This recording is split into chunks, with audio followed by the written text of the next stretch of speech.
नमस्कार दोस्तों, आप सभी लोगों का स्वागत है आपके अपने YouTube channel legal adviser AM में। और दोस्तों, आज हम लोग बात करेंगे ऑनरेबल सुप्रीम कोर्ट भारतीय उच्चतम न्यायालय द्वारा की गई एक बहुत ही महत्वपूर्ण टिप्पणी के संदर्भ में, जो कि संबंधित है ह्यूमन हेल्थ और ह्यूमन लाइफ से। जी हाँ दोस्तों, और हम लोग आगे बात करेंगे। इससे पहले आपसे निवेदन है कि चैनल को फटाफट सब्सक्राइब कर लीजिए, लाइक कर दीजिए, शेयर करिए और कमेंट करिए।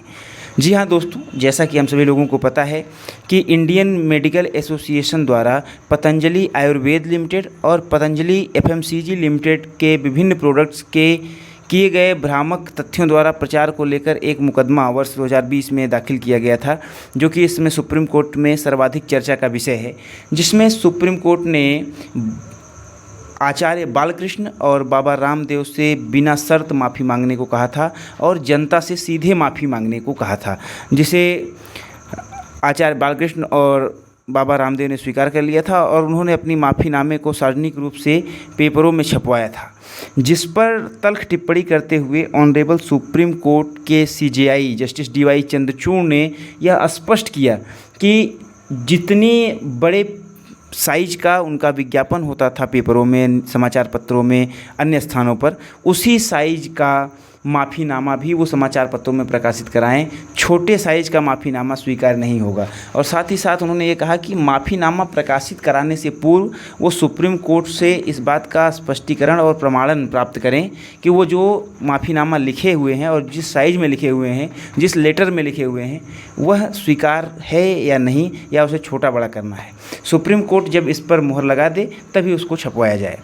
लेकिन इसी बीच में सुप्रीम कोर्ट ने एक बहुत महत्वपूर्ण टिप्पणी की। Indian Medical Association and malafide practice by allopathic doctors in India and the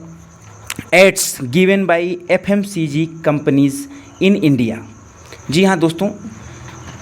supreme court ने बहुत ही तीखे स्वरों में स्पष्ट किया कि इंडियन मेडिकल एसोसिएशन भी किसी मामले में कमज़ोर नहीं है, उनका अपना घर भी कमज़ोर है, उन्हें अपने गिरेबान में भी झांकना चाहिए। और यह कहते हुए सुप्रीम कोर्ट ने यह कहा कि उनके डॉक्टर्स भी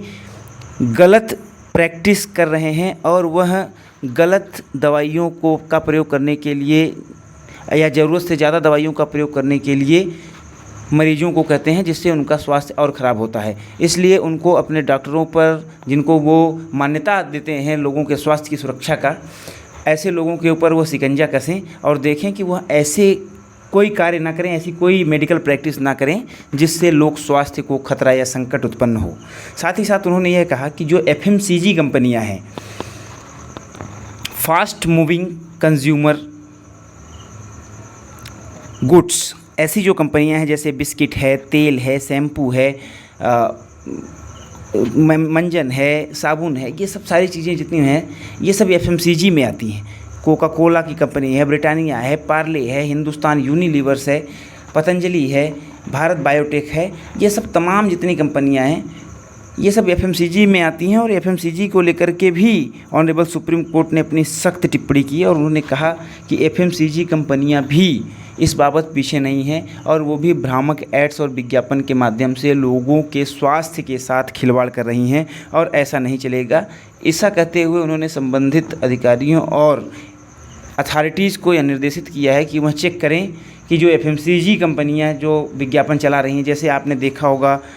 डर के आगे जीत है माउंटेन ड्यू, और एक आदमी माउंटेन ड्यू पीता है फिर आग में कूद जाता है। अब आप बताइए, अगर कोई व्यक्ति माउंटेन ड्यू पीकर आग में कूद जाए तो क्या वो बचेगा, या हर आदमी के अंदर वो साहस आ जाएगी जैसा कि वो ग्राफिक्स के द्वारा दिखाया जाता है। ऐसे ही बहुत सारे और भी प्रोडक्ट्स हैं जिनका